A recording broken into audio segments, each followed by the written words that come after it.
Hello everyone, today's going to be a longer lesson, so just to start off, I've decided to make only one exam two due on Saturday instead of two, and it is a completion grade. And then today I'm going to have a Zoom meeting from 3:30 to 4 p.m., so watch for an announcement on Canvas. I was told on Monday the link I put wasn't clickable. I will try to fix that today. I will probably post that right around 3:30. So just be ready to go. Again, if you haven't used a Zoom yet, I'm just sitting there doing my own thing until somebody decides to pop in, and then you can ask questions. All right, and then if you have questions about like the quizzes, that's going to be, your first one will be on Monday. Doing these exam twos will be a good way to study. And also, I will tell you more about the details probably either tomorrow or Friday. All right, so yesterday, so we were talking about antiderivatives and finding area under a curve, and we had looked at kind of approximating that area under the curve with rectangles. But just to remind you, we're going to be looking at going from a derivative to an original function. We're going to look at finding area or volume by like cutting something into little bitty pieces and adding it up.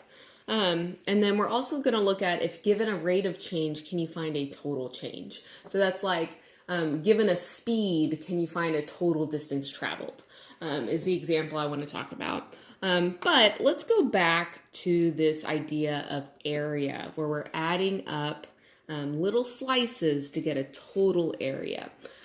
So last time we looked at a Riemann sum, and so we only looked at one type, so we're going to look at the three main types. So if we were to have one curve, so we're just going to make these real quick. So these are all the same curve. We might have, and we're going from some A to B distance. We're finding the area from A to B. Then you might, I'm just going to make these going up. Like maybe you are going to find the height of your rectangles by using the left corner. So here, this would be L3 because it is a left Riemann sum. You're just determining the height of the rectangles by the left side of the rectangles, and then the number of rectangles is put right here. Sorry, that's my mom's phone going off in the background, and she's not here to answer it. Okay, the other one, and I think this is the one we did yesterday, you're starting from A, you're going to B, and then this time I'm going to do 4. Then when you go up, you make these. You can decide to get the height from the right side of the rectangle. Okay, so if we're looking at this, this would be R4. So you find the area of each of these individual rectangles and add them up. So these two are usually the ones you calculate with. L3, well, L whatever, R whatever. And then the last one, like if you're going from A and you're going to B, and then I'm going to do 3 again just because it looks nicer. You might determine the height by the middle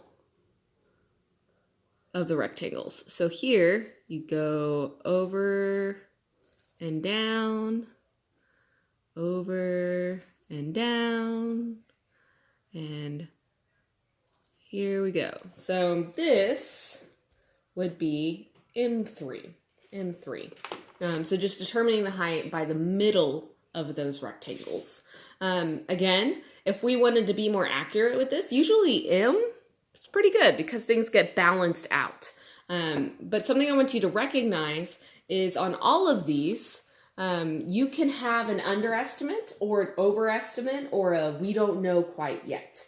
But it doesn't determine, or you don't know which one it will be. Also, the cat's decided to say hello, and she needs to get off the mat. There you go. Yeah, sorry. All right. So we've got the left sums, right sums, and mid sums. So let's actually calculate some of these. All right.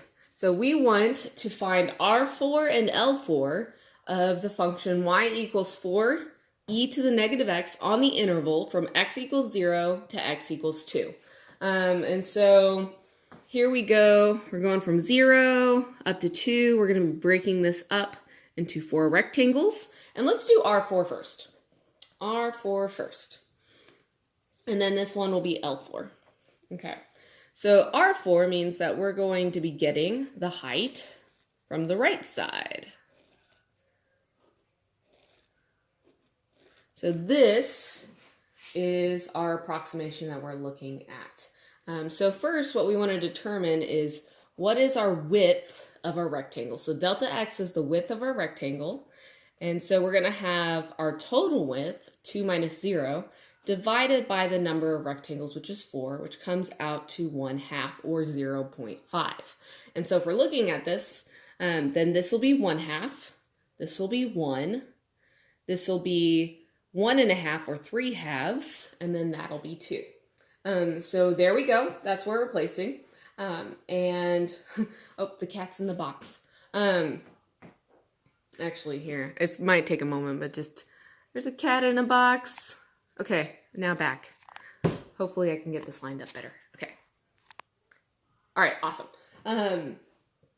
So we have it at 1/2, and we want to find the areas of all these individual rectangles. And so it's going to be a width of 1/2 times a height, and we're determining the height by the left side. Oh, guys, I just don't know left and right. This is L4. We're determining it by the left side, and then this one will be R4 when we go through. Okay, so this is L4, and so we're going to plug in 0 into our function in order to get the height. So that's going to be 1/2 times 4 times e to the 0 plus, and then our second one will be a width of 1/2 times a height of 4 times e to the negative 1/2. So that's our second rectangle. And then I'm going to put a little line here so I make sure to fit this in. And then plus 1/2 times 4 times e to the negative 1. So that's our third rectangle, plus 1/2 times e to the negative 3/2. That gives us our area of our last rectangle. And then you can plug that into your calculator to get an approximation. I'm going to wait a moment. It will take me some time to do this. But I want to set this up as a summation notation, just so that you guys get a feel for this. So if we were to write this in summation notation, we're going to start at some value, and we're going to end at some value. So in the past, we've always started at 1, but I think it would be easier to start at 0 for the left side. Because here, if you look, you're just going up and you're starting at 0. So we're going to start at 0, and then in order to get 4, I'm going to count on my fingers. So we got 0, 1, 2, 3. So in order to get 4 terms, you only count up to 3 because you're counting 0. So we're going to go from 0 to 3.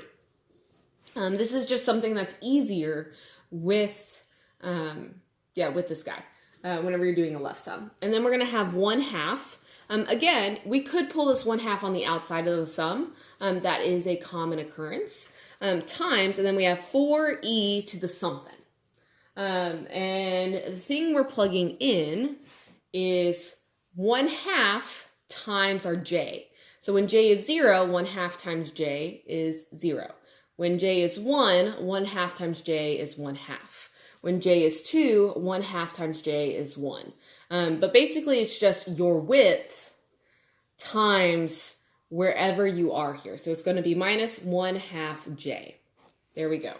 So that is our summation notation to represent what's going on here. So if we were to, let's see here, it's going to take me a while to plug this in. I just want to find what this approximation is. If we were to add this all up, we would end up with, let's go,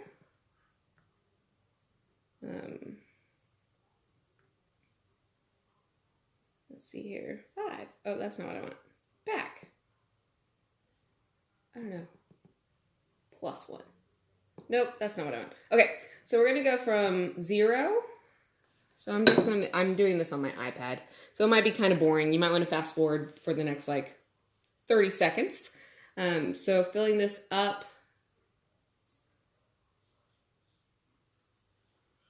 to 3. So we're going from j equals 0 to 3.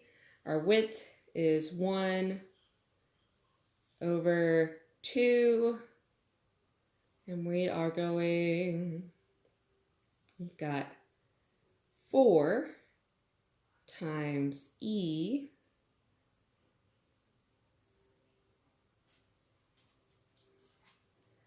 to the negative 0.5 times our j.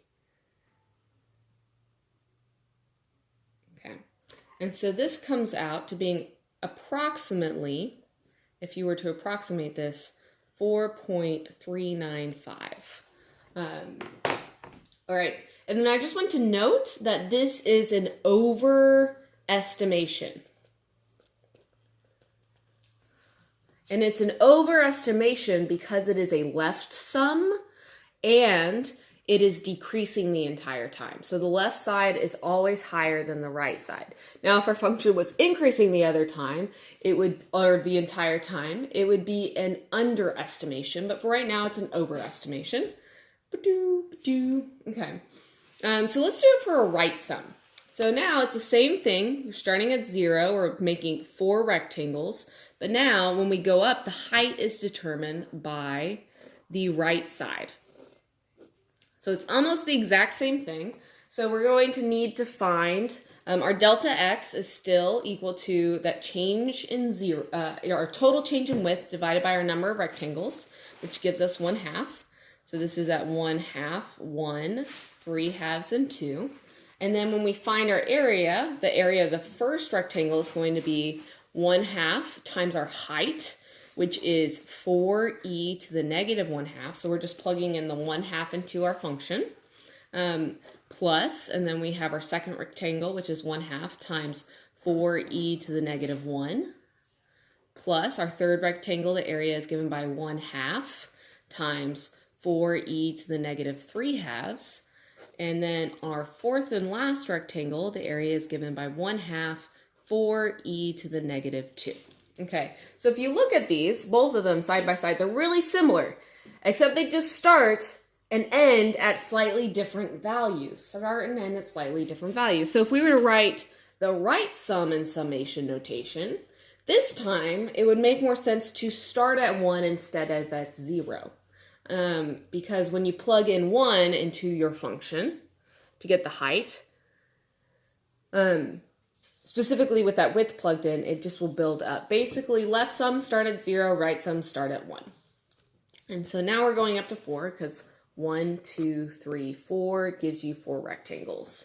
All right, so here, and then you have 1/2. I'm going to pull it on the outside just so that you guys can see what it might look like if someone decides to pull the width to the outside of your sum. Again, this is just factoring it out. You can just place it back inside here. And then you have 4e to the negative something. And it's always going to be the width of your rectangle times j. And so this is the summation notation for a right sum. Okay? So if you look, it's the same thing. The only thing that changes is where you start counting, And so if we were to estimate or plug that into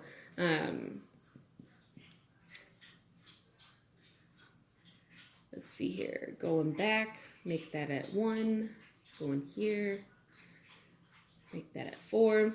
So this guy comes out to be approximately 2.666. So last time it was at 4.395. Now we're at 2.666 for the area under the curve. And this is an underestimation because it is decreasing the entire time and we're getting the height from the right side. All right, Cool. So this is finding a left sum and finding the right sum. Left sum, start counting at 0 if you're writing up your summation notation. Right sum, start counting at 1 if you're writing your summation notation. Also note that you end one earlier with the left. But yeah, that's just how you calculate these. Get your height from your function and your width from your total width divided by your number of rectangles. Okay, so let's flip this over. And let's do an example of a midsum. So these are annoying to calculate. They're fine, you can do it, they're just a little bit annoying. So if we look at this, we have find M3 of y equals 1 over x on the interval from 1 to 2. All right, so we're gonna wanna have 3 rectangles, and we're getting the height from the middle of these rectangles. So if you go across, this is what we're doing. So if we're looking at this, this is not something that is obviously an under or over approximation. It's just an approximation. But now, instead of finding the height at an edge, we're going to find the height between 2 edges. So first, let's start with finding our width of our rectangle. That's always a good place to start with setting these up. So delta x is going to be your total width, so that's 2 minus 1, divided by your number of rectangles, which is 3, which comes out to 1/3. So if we're looking at this, 1 is equal to 3/3.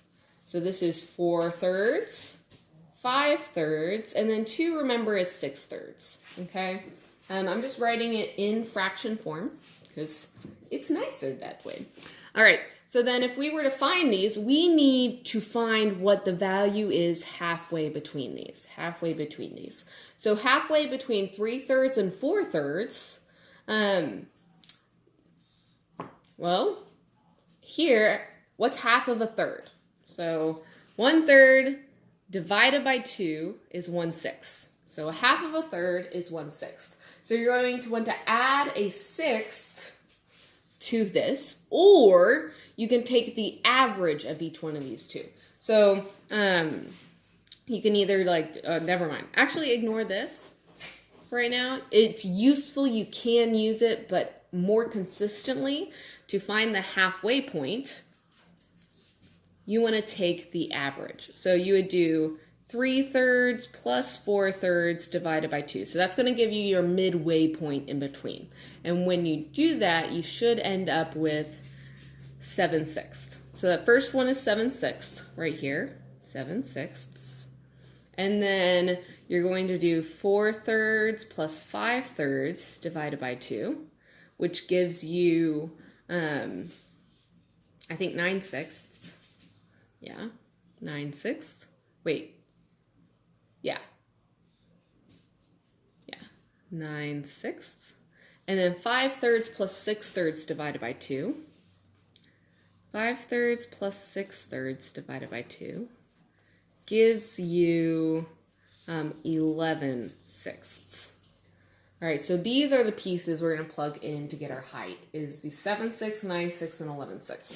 So if we were solving this, then the width is 1/3.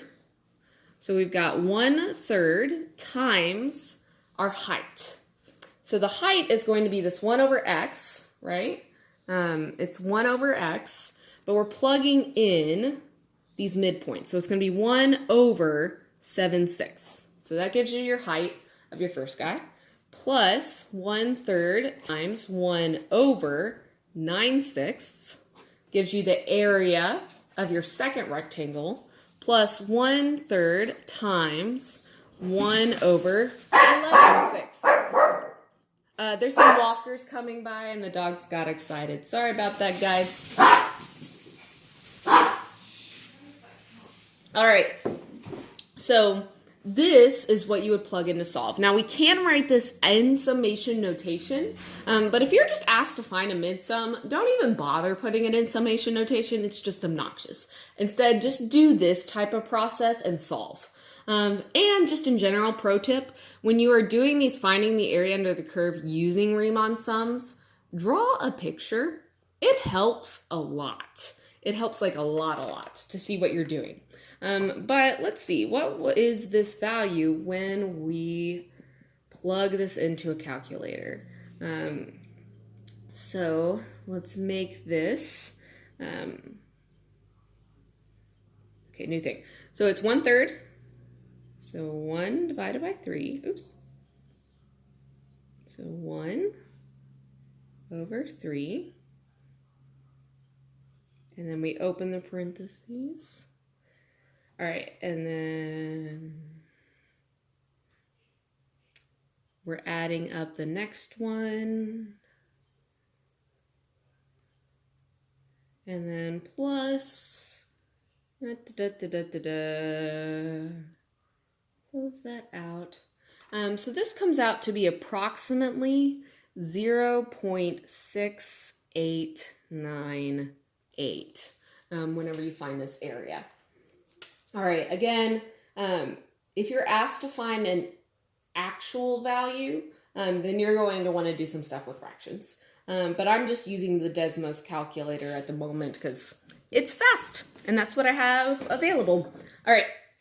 Now, if you did want to do summation notation for this guy, you can do summation notation for a midpoint. And you're going to be using this averaging idea within your summation notation. So again, we're going to start with our sum and we're going to plug in, and we're going to go from j equals, and you can either start at 0 or start at 1. It doesn't really matter. But let's start at 0, just because. Now, to get 3 rectangles, if we start at 0, 1, 2. So we're only going to go up to 2 if we start at 0. And just that finger trick, it's very, very nice. So 0 to 2, and then your width of each rectangle is always this 1/3. So we're going to have 1/3 times, and you always have 1 over something. To get your height, because that's your function. Now the thing that goes down here is kind of complicated because we're always plugging in an average of something, right? So you're going to be plugging in something over 2, right? So you have 1 all over this average to get what you're plugging in.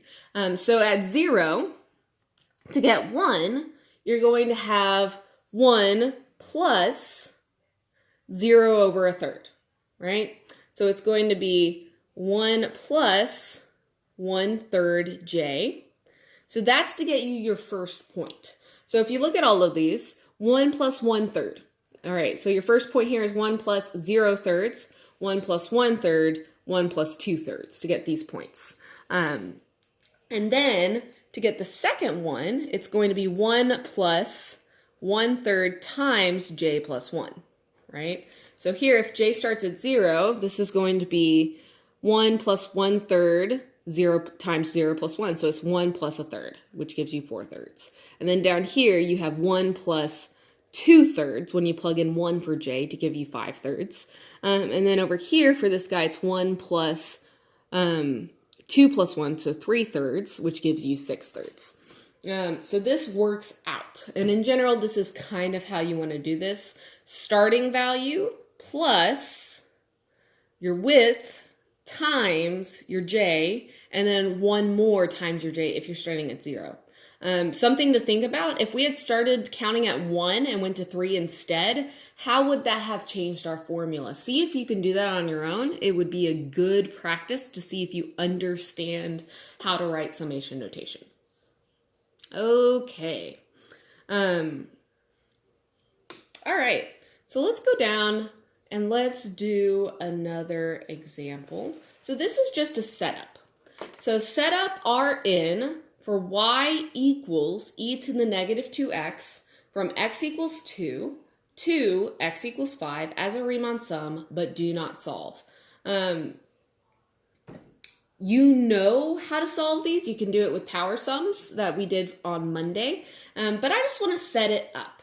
So you have e to the negative 2x. So I'm just going to draw a picture real quick, and we're going to kind of squish this in.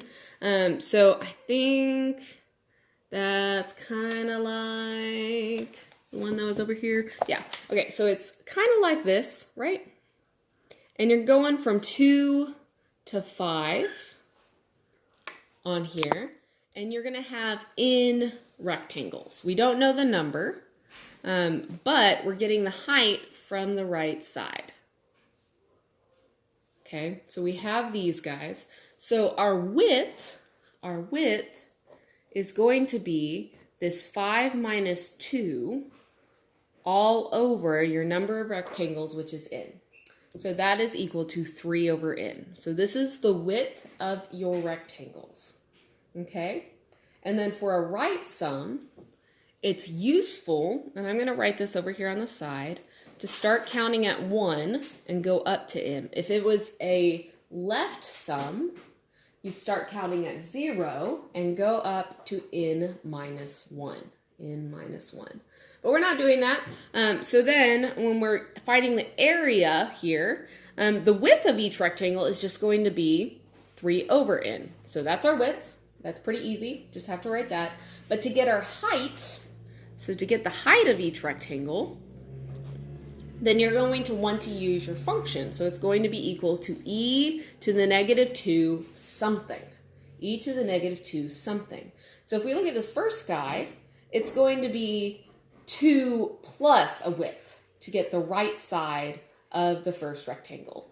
So for the first one, it's going to be 2 plus 3 over n. So that's just to get the first one.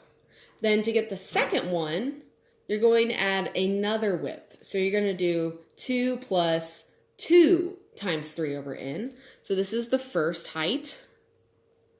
And then your second height would be e to the negative 2 times 2 plus 3 over n times 2. So that's just to get to the second height.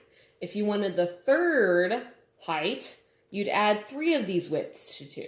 You guys starting to see like a pattern here? All right, so just a generic j'th height. If we go back to our sum, we are going to have e to the negative 2 times 2 plus, and we're going to add a number of widths to get the height of the j'th rectangle. And in particular, you're going to add j of those widths. Okay, so this gives us our Riemann sum for Rn under this curve from 2 to 5. Okay. All right, any questions on that? Well, oh my goodness, I have just a habit of teaching, of just being like, what's the questions? But there's nobody here except for the cat, the dogs, my mom, and my sister. And my mom and sister know nothing about calculus. All right. Yeah, next page.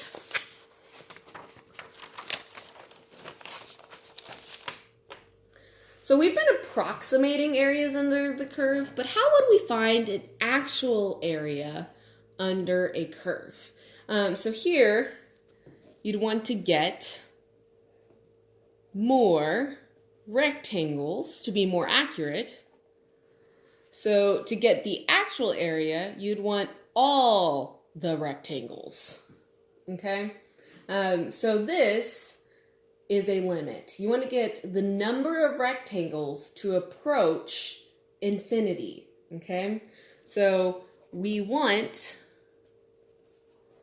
the number of rectangles to approach infinity. Okay, so if we were doing this, suppose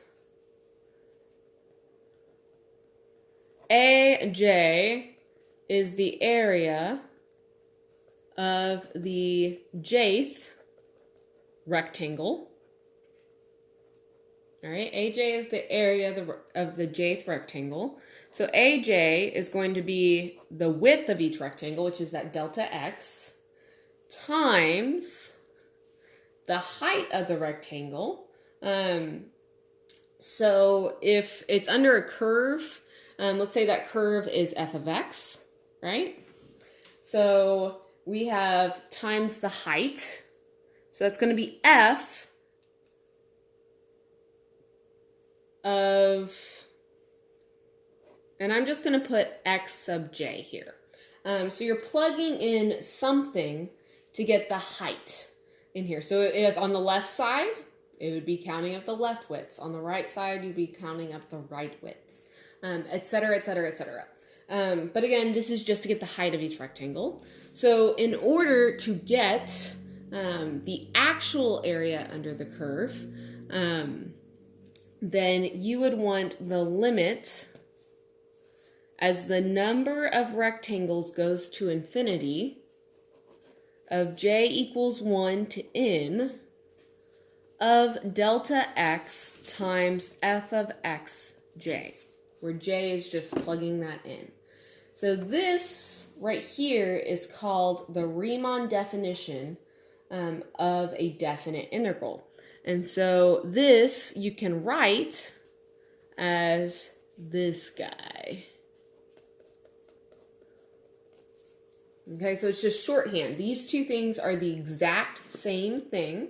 There's a detail I left out, this A and this B, what those mean. A and B, they're not over here. Well, they are in here. They're hidden within this xj. But I haven't said anything here. So whenever you're finding an actual area under curve, you want to start at a point. So on interval A to B. So like A is your starting point, B is your ending point, and then the curve's up here. So this is just saying that's your left side, this is your right side. So these are called your limits of integration. All right, A and B are your limits of integration. This determines your height of each rectangle. This is the width. So here we go. So this is n equals number of rectangles. Delta x serves the same function as dx within your integral sign, and this is width of rectangles. Right? It's also sometimes called, I think, the differential. Wait, no, don't quote me on that. I'll come back to that. All right, and then f of x of j on the left is the same thing as your f of x, which is your height of rectangles. So all this has to do with these rectangles. We just hide the fact that this is a limit of a sum within this shape right here. And if you look at this, like this is the integral sign, it looks like an S for sum because it is a sum. All right? So this is just a shorthand for this over here. It's a shorthand for this over here. If you've taken calculus before, or if you have seen some integration, we're going to be doing more than just a definite integral. So this is a definite integral. And it's because we have those limits of integration, the A and the B. This is an area under the curve, or remember we have like those three going on. Let's see if I can put this up here. The three going on. You can also use a definite integral to find the rate of change giving the total change. So just as an idea here, if you're looking at this, suppose that this is a rate of change. This is saying with this rate of change, what is the total change from A to B? And we'll go more into that later, but right now we're just talking about it in terms of the area under the curve. All right, so these are the whole ideas of the Riemann. So this whole thing was the Riemann Sum definition of the definite integral. And that is this guy up here. And then if you're looking at this and you're like, this xj, that doesn't mean anything. What you put in this xj depends if you're making this a left sum, a right sum, or a mid sum, because the formula changes a bit. And in fact, you could also do this from 0 to n minus 1 if you were using like a left sum or something. But it depends on your function and how you want to set it up. But anyway, this is the definition of a definite integral. Okay, let's flip this over. So we're going to go through and let's do one of these.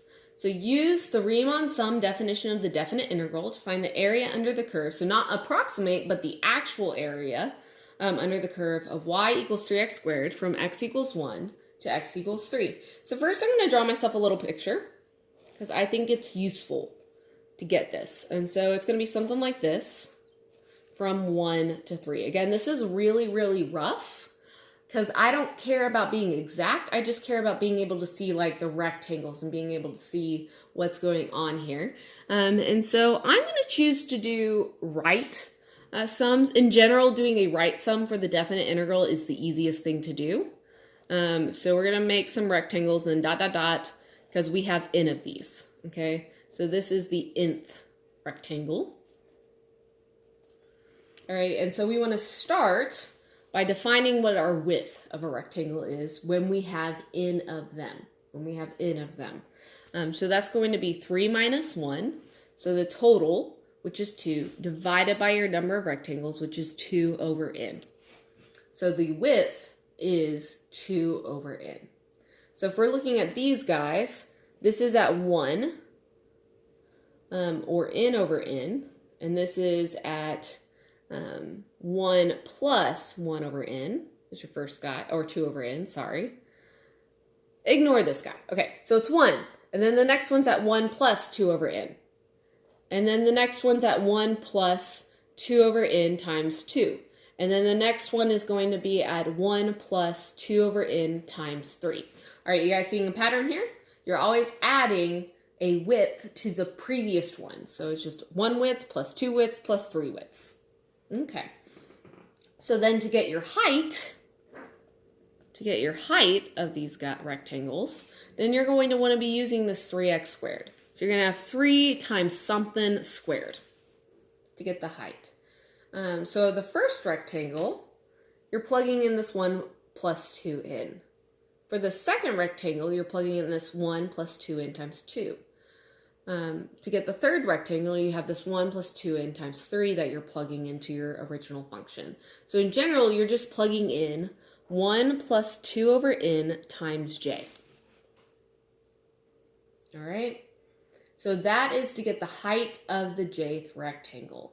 So if we were to set up the Riemann definition of this guy, then we're going to have, I'm going to put a little box here, the limit as n goes to infinity of the sum from j equals 1 to n of the width of a rectangle, 2 over n, times the height of the rectangle, so times 3 times 1 plus 2j over n squared. All right?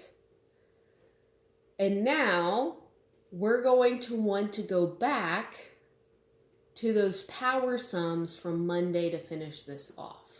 And so let's go through and let's just work through it. It's going to fill up this page. I might need to write a little bit smaller in order to fit it. And so I'm going to start by simplifying this.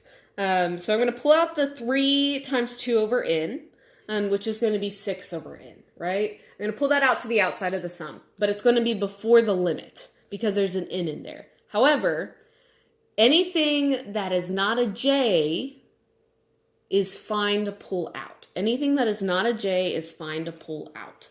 And so this is going to be the limit as n goes to infinity of 2 over n times 3, so that's 6 over n, times the sum from j equals 1 to n of 1 plus 2j over n squared. So this needs to be FOILed.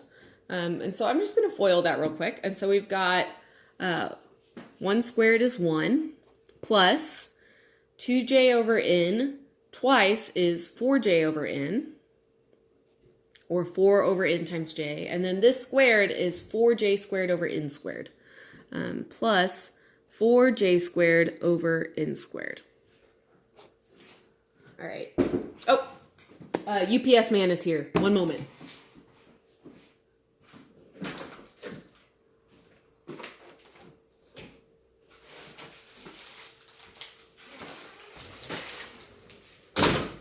Okay, sorry about that. All right, but anyway, we have this set up, we have it simplified, and now we can break this up by piece when we write it up.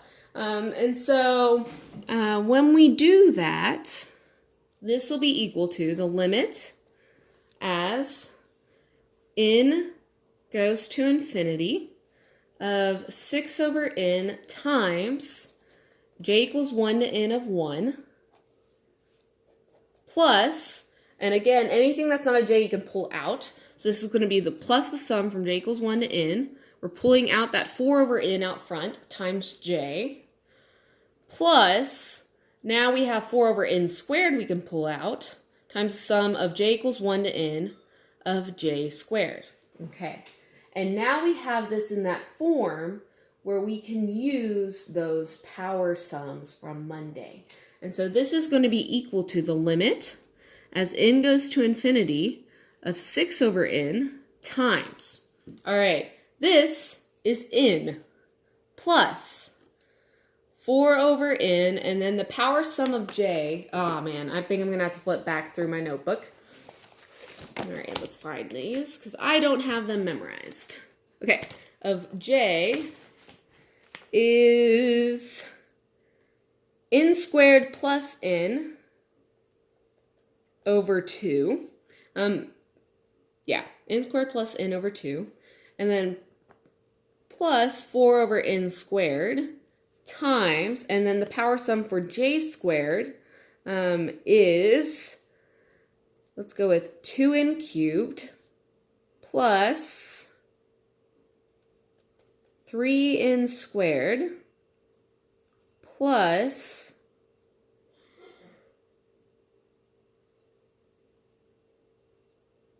2n. Yeah? Yep, that's it. Okay. So plus 2n all over 6. Okay. And then we want to simplify this. So we're letting n go towards infinity.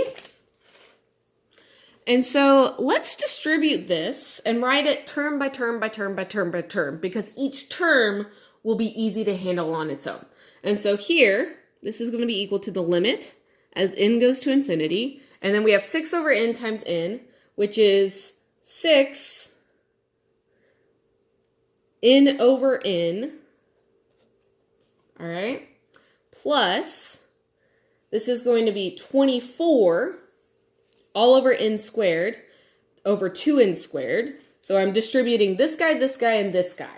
Okay? So it's going to be pretty big. So we've got 24 n squared over 2n squared plus 24 n over 2n squared. So I just distributed across and split this over this plus sign. Plus, and then we've got 4 times 6, which is 24 times 2, which is 48 n cubed over 6n cubed, because that's n times n squared times 6, plus, and then we have 6 times 4 times 3, so that is 12 times 6, 72. So that's 72 n squared over 6n cubed, plus, and then 48 n over 6n cubed. So all I did is just distributed this whole thing term by term and got this. And then as n goes to infinity, like you want to look at these things, and anywhere where it's the same power, like n over n is equal to 1. N squared over n squared is equal to 1. N cubed over n cubed is equal to 1. So these are the important terms here. Everything else, let's think about what happens. So n over n squared, you can simplify that to 1 over n, all right? So this is the same thing as 24 over 2n when you simplify it. Now, as n goes to infinity, 24 stays still, 2n goes towards infinity. And so you have a number over a really big number.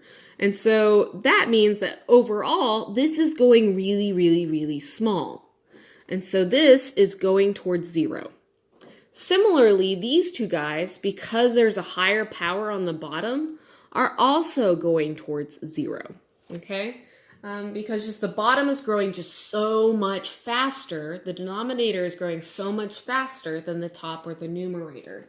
And so when we look at these guys, n over n is 1, so even if n's going towards infinity, this is just going to be 6 times 1. This is going to be 24 over 2 times 1. This is going to be 48 over 6 times 1. And so overall, you're going to get 6 plus 24 over 2 is 12, plus 48 over 6 is, oh my goodness, math. So 36 is 6, plus another 6 is 42. Oh, it's 7. Oh my goodness. All right. We've been in coronavirus quarantine too long. I can't even divide 48 by 6. Okay, so 6 plus 7 plus 12 should come out to being 23. So your ultimate answer here is 23. So we found the area under 3x squared from 1 to 3 is 23. Now I'm going to show you something right above our problem, because this problem in the future is going to take, instead of like a whole page and power sums, it's going to take like 2 lines and 6 seconds. And so if we were setting it up as a definite integral, we'd go from 1 to 3 of f of x, which is 3x squared, dx. And the way you solve this is by reversing the integral process, or reversing the derivative process. So we want the antiderivative of 3x squared, which is x cubed. So just think, when you take the derivative of x cubed, you get 3x squared. So the antiderivative of 3x squared is x cubed. And you do this line to remember that you are doing a definite integral and you want to find this. And so you're going to plug in 3 cubed minus 1 cubed, and you end up with 27. Oh wait, 3 cubed. What's 3 cubed? Yeah, it's 27. Minus 1 is 26.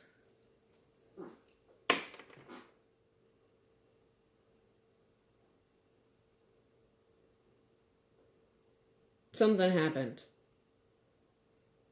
Okay, I know this is the right answer. We got 23. Somewhere in here, there is a mistake. Oh, well, we'll find it later. I'll come back to you and I'll show you on tomorrow what that should be. All right, so then I have a you-do for you. So find L5, Ln, and set up the Riemann sum definition for y equals 2 over x over the interval from x equals 1 to x4, so equals 4. So I'm not asking you to solve one of these, I just want you to set it up. I want you to set it up. So do an L5, do an Ln, and set up the Riemann sum definition of this guy, of y, definition of an integral,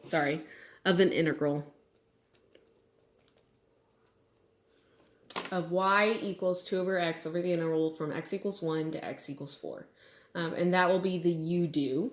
And then also, I gave you a you-do last time, and if you were paying attention to today's lesson, it was a pretty complicated you-do. I did not expect a lot of people to get it, but I wanted you to start thinking about how you would handle an infinite number of rectangles. And so you were asked to find that sum of, I think, y equals negative x squared plus 5 from 0 to 2 using an infinite number of rectangles. And I gave you the setup of this limit.